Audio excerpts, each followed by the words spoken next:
Good morning बेटा।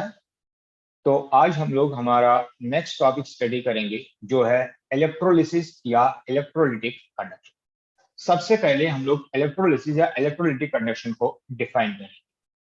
तो electrolysis है basically decomposition of an electrolyte by the passage of electricity. जब भी हम लोग किसी भी इलेक्ट्रोलाइट को बेटा डिकम्पोज करें with the help of electricity, तो उस प्रोसेस को हम लोग इलेक्ट्रोलिसिस या इलेक्ट्रोलिटिक कंडक्शन।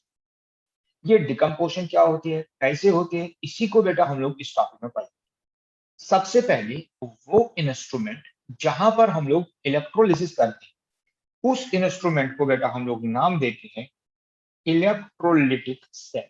एक इलेक्ट्रोलिटिक सेल सिंपली एक गिलास कंटेनर हो सकता है जो यूजुअली एक बीकर होता है, और उस बीकर में हम लोग वो सबस्टेंस लेते हैं जिसकी हमने इलेक्ट्रोलिसिस करा। उस सबस्टेंस को बेटा हम लोग इलेक्ट्रोलाइट कहते हैं। एक इलेक्ट्रोलाइट एक ऐसा सबस्टेंस होता है जो मोल्टन स्टेट में आयंस में कन्वर्ट हो जाता है, या अगर हम लोग उसकी डिसॉल्व्ड स्टेट लें तो वो बेटा आयंस प्रोड्यूस करता है। तो जो ये आयंस होते हैं ये दो तरह के होते हैं। वो जिनका चार्ज पॉजिटिव हो उनको बेटा हम लोग कैटायंस कहते हैं, और वो जिनका चार्ज नेगेटिव हो उनको बेटा हम लोग एनायंस कहते हैं। इस इलेक्ट्रोलिटिक सेल में हम लोग दो मेटेलिक रॉड्स या स्ट्रिप्स बेटा इमर्स करते हैं। एक स्ट्रिप जो होती है वो बैटरी के नेगेटिव टर्मिनल के साथ कनेक्ट होती है, और उसको बेटा हम लोग कैथोड कहते हैं, और इसलिए हम लोग कैथोड का चार्ज यहाँ पर नेगेटिव शो करते हैं। जो दूसरा मेटल रॉड होता है उसको बेटा हम लोग कनेक्ट करते हैं बैटरी के पॉजिटिव टर्मिनल के साथ, इसलिए बेटा एनोड को यहां पर हम लोग शो करते हैं कि उसका चार्ज पॉजिटिव है। अब हमारे इस इलेक्ट्रोलाइट में दो टाइप के आयंस हैं, एक का चार्ज पॉजिटिव, एक का चार्ज नेगेटिव। कैटायंस जो है they will move towards the cathode, और जो एनायंस हैं वो मूव करेंगे टुवर्ड्स द एनोड। आप बेटा ध्यान रखो, इसलिए यहां पर जो आयंस आएंगी उनका चार्ज पॉजिटिव होगा, इसलिए कैथोड पर यहां पर या इसके सराउंड में सिर्फ बेटा पॉजिटिव आयंस सराउंड हो जाएंगे, जो हम लोग यहां पर शो करेंगे। इसीलिए यहां पर हमने कैटायंस लिखा है, और जो एनोड है उसके अराउंड बेटा नेगेटिव आयंस आएंगे। अब आपने याद रखना है कि जो एनोड होता है यानी कि जहां पर एनाइंस आती है वहां पर बेटा हमेशा ऑक्सीडेशन होती है। और ऑक्सीडेशन होता क्या है? ऑक्सीडेशन इज ए प्रोसेस जहां पर बेटा लॉस ऑफ इलेक्ट्रॉन्स होता है। जब ये इलेक्ट्रॉन लॉस होते हैं तो they start travelling towards the battery, और बैटरी उनको बेटा आगे पुश करती है इनटू द कैथोड। तो अगर बेटा इलेक्ट्रॉन्स ट्रैवल करते हैं फ्रॉम एनोड टू कैथोड, तो आपको ध्यान रखना होगा जो करंट होगी वो उसके अपोजिट डायरेक्शन में ट्रैवल करेगी। इसलिए जो करंट है वो बेटा कैथोड से एनोड की ओर ट्रैवल। जो कैथोड होता है, जैसे एनोड पर ऑक्सीडेशन होती है तो कैथोड पर बेटा रिडक्शन होती है। तो रिडक्शन क्या होता है? Reduction is opposite of oxidation, इसलिए बेटा हम लोग यहां पर लिखेंगे reduction is gain of electron. इसलिए हमने याद रखना है जो कैटाइंस हैं वो बेटा कैथोड की ओर जाएंगे, जहां पर उनकी रिडक्शन होगी यानी कि बेटा वो इलेक्ट्रॉन गेन करेंगे। उसी तरह से जो एनाइंस हैं वो बेटा एनोड की ओर मूव करेंगे, जहां पर उनकी ऑक्सीडेशन होगी यानी कि उनका loss of electron. This process जहां पर एक रिडक्शन रिएक्शन और ऑक्सीडेशन रिएक्शन होती है by passing electricity bye means of A battery, इसी प्रोसेस को हम लोग बेटा इलेक्ट्रोलिसिस कहते हैं। इस प्रोसेस ऑफ इलेक्ट्रोलिसिस को हम लोग बेटा अब हम लोग एक्सप्लेन करेंगे एक एग्जाम्पल की। हम लोग कंसिडर करेंगे electrolysis of molten sodium chloride. तो जो मोल्टन सोडियम क्लोराइड है NaCl इन मोल्टन स्टेट, जब हम लोग उसमें इलेक्ट्रिसिटी पास करेंगे तो बेटा ये आयोनाइज हो जाएगा इनटू Na पॉजिटिव। जब हम सोडियम क्लोराइड जो कि मोल्टन स्टेट में हो उसमें से बेटा जब इलेक्ट्रिसिटी पास करेंगे तो ये आयोनाइज होगा इनटू Na पॉजिटिव और Cl नेगेटिव। तो जो सोडियम आयंस है क्योंकि इनका चार्ज पॉजिटिव है तो बेटा ये नेगेटिवली चार्ज इलेक्ट्रोड की ओर मूव करेंगे, जिसको हम लोग कैथोड कहते हैं। तो कैथोड का चार्ज जो है वो नेगेटिव होगा, तो इसलिए हम लोग यहाँ पर लिखेंगे ये बेटा एट कैथोड जाएंगे। इसके अगेंस्ट जो नेगेटिवली चार्जड पार्टिकल्स हैं, जो क्लोराइड आयन इस केस में, वो बेटा पॉजिटिवली चार्जड इलेक्ट्रोड की ओर जाएंगे, और पॉजिटिवली चार्जड इलेक्ट्रोड को बेटा यहाँ पर हम लोग एनोड कहते हैं। तो एनोड का चार्ज पॉजिटिव, इसलिए जितनी भी क्लोराइड आयन है वो बेटा एट एनोड पर जमा हो जाए। एट एनोड ऑक्सीडेशन होती है, और ऑक्सीडेशन का मतलब होता है लॉस ऑफ इलेक्ट्रॉन्स। तो बेटा जो ये Cl नेगेटिव आयंस हैं, इनकी ऑक्सीडेशन होगी, they will produce Cl plus an electron. क्योंकि नेचर में तो Cl होता नहीं है, Cl डायटोमिक स्टेट में एग्जिस्ट करता है, इसलिए बेटा यहाँ पर हम लोग Cl2 लिखेंगे। हमने एक एटम से स्टार्ट किया, इसलिए बेटा हम लोग इस इक्वेशन को 1/2 लिख सकते हैं, या यहां पर और करके इसी रिएक्शन को हम लोग Cl नेगेटिव को 2 टाइम्स लेंगे, थ्रू आउट रिएक्शन को 2 से मल्टीप्लाई करेंगे, और यहां पर बेटा हमें मिलेगा Cl2 plus 2 electrons. Chlorine being a gas will bubble out, और ये एस्केप करेगा इनटू द एटमॉस्फेयर। ये होगी बेटा एट एनोड की रिएक्शन। इसके अगेंस्ट हम लोग दूसरी रिएक्शन लिखेंगे एट कैथोड। हमने पढ़ा है कैथोड पर बेटा रिडक्शन होती है, और रिडक्शन का मतलब होता है गेन ऑफ इलेक्ट्रॉन्स। तो यहां पर जो कैथोड है उस पर बेटा पॉजिटिवली चार्जड आयंस है, और वो पॉजिटिवली चार्जड आयन जो है वो सोडियम आयंस है। सो सोडियम आयंस बेटा इलेक्ट्रॉन को गेन करेंगे। ये इलेक्ट्रॉन आया कहां से? ये इलेक्ट्रॉन बेसिकली एनोड पर था, और एनोड से बेटा इसने ट्रेवल किया टुवर्ड्स द कैथोड, और जब ये कैथोड पर ये इलेक्ट्रॉन पहुंच गया तो यहां से सोडियम आयन ने इस इलेक्ट्रॉन को गेन किया, और बेटा वो कन्वर्ट हो गया इनटू सोडियम मेटल, यानी कि यहां पर वो सॉलिड स्टेट में है, यहां पर बेटा मोल्टन स्टेट में। इस तरह से हमने देखा जब हमने सोडियम क्लोराइड जो मोल्टन स्टेट में था उसमें से जब इलेक्ट्रिसिटी पास की, तो यहां पर एट कैथोड हमें बेटा सोडियम मेटल मिला, और एट एनोड हमें बेटा क्लोरीन इन गैसेस फॉर्म मिला। तो this process of decomposition of sodium chloride with the help of electric current is known as electrolysis. अब यहां पर हमें ध्यान रखना है कि सिर्फ सोडियम बेटा कैथोड पर नहीं आता और सिर्फ एनोड पर क्लोरीन नहीं आता। हमें याद रखना है कि सभी पॉजिटिवली चार्जड आयन जो होंगे, जिनको हम लोग कैटाइंस कहते हैं, वो हमेशा बेटा डिस्चार्ज होंगी एट कैथोड, और जितनी भी नेगेटिवली चार्जड आयंस होंगी, जिनको हम लोग एनाइंस कहते हैं, वो हमेशा डिस्चार्ज होंगी at anode. Positively charged ions cathode पर डिस्चार्ज होंगी, और नेगेटिवली चार्जड आयंस जो होंगे वो बेटा एनोड पर। जो भी आयंस एनोड पर डिस्चार्ज होंगी उन सभी को बेटा हम लोग इलेक्ट्रो नेगेटिव आयंस कहेंगे, और कैथोड पर जो भी आयंस आएंगी उन सभी को बेटा हम लोग इलेक्ट्रो पॉजिटिव आयंस कहेंगे। इसलिए all electropositive ions will be discharged at cathode, जहां पर उनकी रिडक्शन होगी, और ऑल इलेक्ट्रोनेगेटिव आयंस डिस्चार्ज होंगी एनोड पर, और जहां पर बेटा उनकी ऑक्सीडेशन। यहां पर हमें एक और चीज का बेटा ध्यान रखना है कि यहां पर जो हमने इलेक्ट्रोड यूज किया उसकी खुद की ऑक्सीडेशन नहीं है, और न ही दूसरे इलेक्ट्रोड की बेटा रिडक्शन हुई।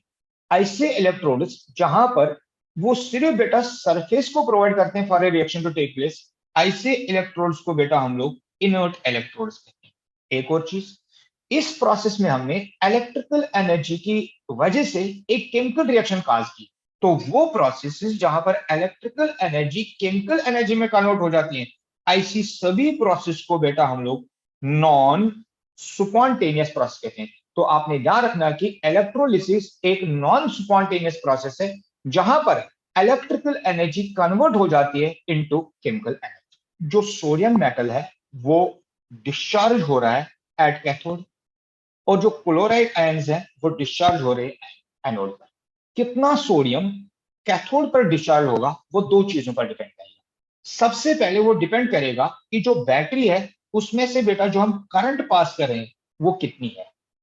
क्या वो करंट 2 एम्पियर की है, 4 एम्पियर की है, 10 एम्पियर की है, 20 एम्पियर की है, कितने एम्पियर की करंट हम लोग पास करेंगे, यानी कि कितनी ज्यादा करंट हम पास करेंगे। दूसरा चीज वो इस पर भी डिपेंड करेगा कि जो करंट हम लोग पास कर रहे हैं वो बेटा कितने टाइम के लिए हम लोग पास करते हैं। क्या हम लोग उसको जो टाइम यूज करें वो 1 मिनट है, 2 मिनट है, 5 मिनट है, 1 घंटा है, 2 घंटे है, 10 घंटे है। जो यहाँ पर सोडियम डिस्चार्ज होगा और जो एनोड पर क्लोराइड डिस्चार्ज होगा वो उस चीज पर डिपेंड करेगा कि हम लोग करंट और टाइम कितना यूज करें। अब इसी चीज को बेटा सबसे पहले स्टडी किया माइकल फैराडे ने, और on the basis of this उसने बेटा 2 लॉज प्रपोज किए, और उन लॉज को हम लोग फैराडेज लॉज ऑफ इलेक्ट्रोलिसिस कहते हैं। 1834 में माइकल फैराडे ने बहुत सारे एक्सपेरिमेंट्स किए जिसमें उसने इलेक्ट्रोलिसिस की, कुछ फ्यूजन साल्ट्स की या उनके एक्वा सॉल्यूशंस की, और जो भी उसके एक्सपेरिमेंट्स थे उनके रिजल्ट्स को उसने पब्लिश किया in the form of 2 laws. इन लॉज में उसने एक क्वांटिटेटिव रिलेशनशिप दी बिटवीन कि कितनी इलेक्ट्रिसिटी हम लोग पास करेंगे और उसके अकॉर्डिंगली कितना सबस्टेंस बेटा डिपॉजिट होगा या लिबरेट होगा। तो सबसे पहला लॉ जो है उसको हम लोग नाम देते हैं बेटा Faraday's first law of electrolysis. ये लॉ कहता है कि the amount of substance deposited और liberated at an electrode is directly proportional to quantity of charge pass through the electrolytic solution. इसका मीनिंग क्या हुआ? उसने कहा अगर हमारे पास यहां पर एक इलेक्ट्रोलिटिक सॉल्यूशन है और इसमें हम लोग बैटरी को यूज करके चार्ज पास करेंगे जिसको हम Q कहेंगे, तो जो सबस्टेंस यहाँ एनोड पर और कैथोड पर या डिपॉजिट होगी या लिबरेट होगी वो डिपेंड करेगी इस चार्ज पर। तो इसका मीनिंग हुआ अमाउंट ऑफ सबस्टेंस जो डिपॉजिट होगी या लिबरेट होगी एट रेस्पेक्टिव इलेक्ट्रोड वो डिपेंड करेगा ये चार्ज हम लोग कितना पास करेंगे। हम लोग मान के चलते हैं कि हमारे पास W वो वेट है जो बेटा डिपॉजिट होता है या लिबरेट होता है कब? जब हम लोग Q coulomb of charge pass करते हैं थ्रू दिस इलेक्ट्रोलाइटिक सॉल्यूशन। इसलिए according to the law W is directly proportional to the Q। क्योंकि बेटा ये प्रोपोर्शनलिटी कांस्टेंट है तो W will be equal to Z, जहां पर जो Z है ये प्रोपोर्शनलिटी कांस्टेंट है, और इसको हम लोग एक स्पेशल नाम देते हैं, इसको नाम दिया जाता है इलेक्ट्रोकेमिकल इक्विवेलेंट। अब बेटा हमने यहां पर ध्यान रखना है कि जब हम लोग इस सॉल्यूशन में से इलेक्ट्रिसिटी पास करेंगे वो बेटा 2 चीजों पर डिपेंड करेगी। सबसे पहले जो बैटरी हम लोग यूज कर रहे हैं वो कितनी करंट दे रही है। तो मान लेते हैं वो करंट बेटा आई है। अगर ये आई का वैल्यू बेटा मान लेते हैं 2 एम्पियर है और 5 एम्पियर है, तो जब हम 2 एम्पियर पास करेंगे तो जो अमाउंट ऑफ सब्सटेंस डिपॉजिट या लिबरेट होगी वो कम होगी, और जब हम 5 एम्पियर, 10 एम्पियर या 20 एम्पियर करेंगे तो बेटा वो ज्यादा डिपॉजिट या लिबरेट होगी। यानी कि जो अमाउंट ऑफ सब्सटेंस डिपॉजिट होती है या लिबरेट होती है वो बेटा डिपेंड करती है कि हम लोग करंट जो है वो कितनी पास करें। दूसरा, वो इस चीज पर भी डिपेंड करती है कि जो करंट हम लोग पास कर रहे हैं वो बेटा कितने टाइम के लिए पास कर रहे हैं। क्या हम लोग वो 2 मिनट के लिए पास करें, 5 मिनट के लिए पास करें या 10 मिनट के लिए पास करें। इसलिए जो क्वांटिटी ऑफ चार्ज है वो 2 फैक्टर्स पर डिपेंड करते हैं, करंट कितनी है और वो डिपेंड करती है कि बेटा हम लोग कितने टाइम के लिए पास करें। सो मैथमेटिकली जो आई इंटू टी होता है वो बेसिकली बराबर होता है Q. W will become equal to Z into I into T, जहां पर Z जो है वो इलेक्ट्रोकेमिकल इक्विवेलेंट है, I जो है वो करंट इन एम्पियर्स है, एम्पियर्स, और जो T है that is time in seconds. अब हमें अगर Z को डिफाइन करना होगा तो हम लोग यहां पर यूज करेंगे कि I जो हमारी है वो बेटा 1 एम्पियर के लिए बराबर है, और जो टाइम है वो बेटा 1 सेकंड के बराबर है, कि जो W है that will become equal to Z। इसलिए बेटा इस इक्वेशन से हम लोग Z को डिफाइन कर सकते हैं। So what is Z? So what is Z? Z is therefore amount of substance deposited or liberated at an electrode when a current of 1 ampere is passed through electrolytic solution for 1 second. तो Z का मतलब होता है जब हम लोग एक current pass करेंगे through an electrolytic solution for 1 second और उस करंट का वैल्यू बेटा 1 एम्पियर होना चाहिए। अब क्वेश्चन होता है बेटा डिपॉजिट का मतलब क्या और लिबरेट का मतलब क्या था। अगर हमारा सबस्टेंस सॉलिड हुआ तो वो बेटा डिपॉजिट होगा, लेकिन अगर हमारे सबस्टेंस गैस है तो बेटा गैस जो होता है वो लिबरेट होता है। इसीलिए कुछ बुक्स में डिपॉजिटिव लिखा होगा और कुछ बुक्स में लिबरेटेड लिखा होगा। हमारा नेक्स्ट सब टॉपिक है बेटा Faraday's second law of electrolysis. Faraday's second law of electrolysis हम लोग तब अप्लाई करते हैं जब हमारे पास एक से ज्यादा इलेक्ट्रोलिटिक सेल्स हो जिनको बेटा हमने सीरीज में कनेक्ट किया। सीरीज का मतलब हुआ जो एक इलेक्ट्रोलिटिक सेल है उसका एनोड हमने दूसरी सेल के कैथोड के साथ कनेक्ट किया हो। जैसे यहां पर जो एनोड ऑफ कॉपर सल्फेट का सेल है उसको हमने cathode of silver nitrate cell के साथ कनेक्ट किया हो। और दूसरी बात, दोनों की दोनों इलेक्ट्रोलिटिक सेल्स को हमने सेम सोर्स ऑफ बैटरी के साथ पास किया हो। इसका मतलब हुआ यहाँ पर सेम क्वांटिटी ऑफ चार्ज जिसको हम लोग क्यू कहेंगे वो बेटा दोनों इलेक्ट्रोलिटिक सेल्स में सेम क्वांटिटी ऑफ चार्ज पास होना चाहिए। यानी कि अगर क्यू चार्ज है तो कॉपर सल्फेट की सेल में भी चार्ज क्यू पास होगा और बेटा जो सिल्वर नाइट्रेट की सेल है उसमें से भी सेम पास होगा। तो फैराडे ने कहा जब हम same quantity of electricity different electrolytic solution में से पास करेंगे जो हमने सीरीज में कनेक्ट हुए तो बेटा जो उनके वेट्स होंगे जो डिपॉजिट होंगे एट रेस्पेक्टिव इलेक्ट्रोड्स वो डायरेक्टली प्रोपोर्शनल होंगे उनके इक्विवेलेंट वेट्स। तो इस केस में अगर हम लोग लेफ्ट साइड की सेल लेंगे तो यहाँ कॉपर सल्फेट है तो कॉपर सल्फेट में जो मेटल है वो बेटा कॉपर है तो इसलिए कॉपर डिपॉजिट होगा। तो wait of copper deposited will be directly proportional to equivalent weight of copper। उसी तरह से सिल्वर नाइट्रेट की सेल में जो मेटल है वो सिल्वर है तो बेटा सिल्वर डिपॉजिट होगा इस सेल में। तो इस केस में जो वेट ऑफ सिल्वर होगा that will be directly proportional to equivalent weight of silver. तो अगर बेटा हम लोग इसको फर्दर स्टडी करें तो हम लोग लिख सकते हैं weight of copper divided by weight of silver will be equal to equivalent weight of copper divided by equivalent weight of silver. अगर बेटा हम लोग इस इक्वेशन को रीअरेंज करेंगे तो इस इक्विवेलेंट वेट ऑफ कॉपर को हम लोग लेफ्ट साइड में ले जाएंगे तो हमें मिलेगा WO that is weight of copper divided by equivalent weight of copper will be equal to weight of silver divided by equivalent weight of silver. हमने ऑलरेडी पढ़ा है कि जो नंबर ऑफ मोल्स होता है वो बेटा given weight upon molecular weight होता है। So this is number of moles. उसी तरह से हम लोग यहां लिख सकते हैं कि जो wait divided by equivalent wait है वो नंबर ऑफ ग्राम इक्विवेलेंट्स के बराबर हो सकता है।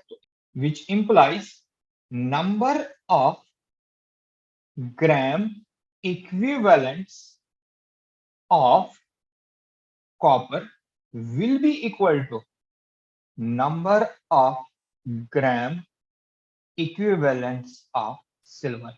इसलिए बेटा जब हम लोग same quantity of charge pass करेंगे थ्रू डिफरेंट इलेक्ट्रोलाइटिक सेल्स तो जितने इक्विवेलेंट्स कॉपर के डिपॉजिट होंगे उतने ही इक्विवेलेंट्स बेटा ग्राम इक्विवेलेंट्स सिल्वर के भी डिपॉजिट होंगे। Equivalent weight is equal to atomic weight divided by valency for copper. ये बराबर होगा 63.5 डिवाइडेड बाय 2 जो बेटा 31.75 बनेगा। और उसी तरह से for silver it will be equal to 108 divided by 1 क्योंकि बेटा जो कॉपर है उसकी वैलेंसी 2 होती है और जो सिल्वर है उसकी वैलेंसी 1 होती है। जब बेटा इन सेल्स में से हम लोग इलेक्ट्रिसिटी पास करेंगे तो उस समय जो कॉपर 2+ था सॉल्यूशन में वो 2 इलेक्ट्रॉन्स गेन करेगा और हमें बेटा देगा कॉपर। यहां पर कॉपर जो था वो मान लेते हैं वो मोल्टन स्टेट में था और यहां पर बेटा वो सॉलिड स्टेट में, यानी कि कॉपर जो इस सेल में कॉपर सल्फेट की सेल में वो जब वो डिपॉजिट होगा तो वो कन्वर्ट हो जाएगा from copper 2+ ions into the solid state और वो यहां पर इलेक्ट्रोड के ऊपर बेटा डिपॉजिट होना शुरू हो जाएगा। उसकी रिएक्शन अगर हम लोग लिखना चाहें तो वो रिएक्शन होगी Cu2+ + 2 इलेक्ट्रॉन्स गिव्स कॉपर। अगर इसको बेटा हम लोग फर्दर स्टडी करें तो इसका मतलब हुआ 1 मोल ऑफ कॉपर यूज कर रहा है 2 moles of electrons to produce 1 mole of copper. 1 mole of electrons के ऊपर जो चार्ज होता है वो बेटा 1 फैराडे के बराबर होता है। तो यहां पर जो 2 मोल्स होंगे वो बराबर होंगे 2 फैराडे के बराबर, और 2 फैराडे जो प्रोड्यूस कर रहे हैं वो बेटा 1 मोल प्रोड्यूस कर रहे हैं। तो हम लोग लिख सकते हैं 2 faraday of charge produce copper equal to 1 mole. मैं फर्दर लिख सकता हूं कि जो 2 फैराडे ऑफ चार्ज है produce copper equal to 1 mole.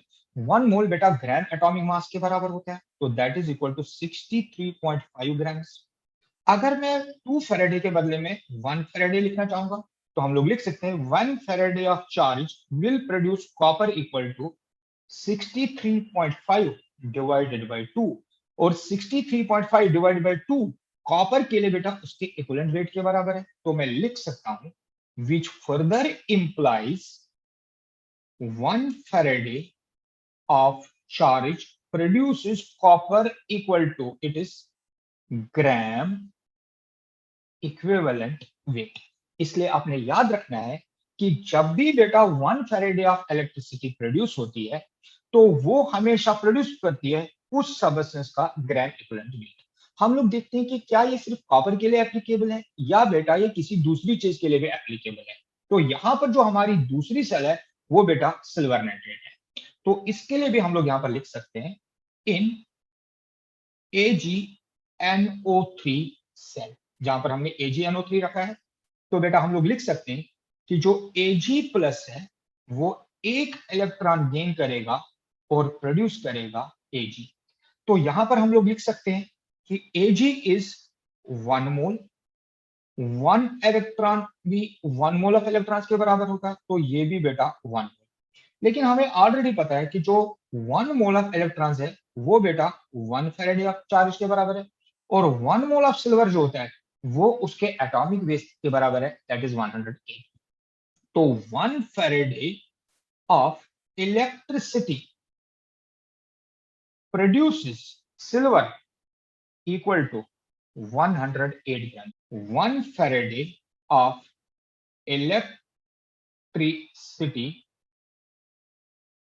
Produces silver equal to gram equivalent weight of silver. इसलिए हमने याद रखना जितना भी 1 फैराडे ऑफ इलेक्ट्रिसिटी हम लोग यूज करेंगे जो भी उसका कॉरस्पॉन्डिंग वेट होगा वही उस सबस्टेंस का बेटा इक्विवेलेंट वेट है। इसके साथ हमारा फैराडेज फर्स्ट लॉ और हमारा Faraday's second law of electrolysis जो होते हैं वो कंप्लीट होता है। अब हम लोग बेटा इसके बेसिस पर कुछ न्यूमेरिकल्स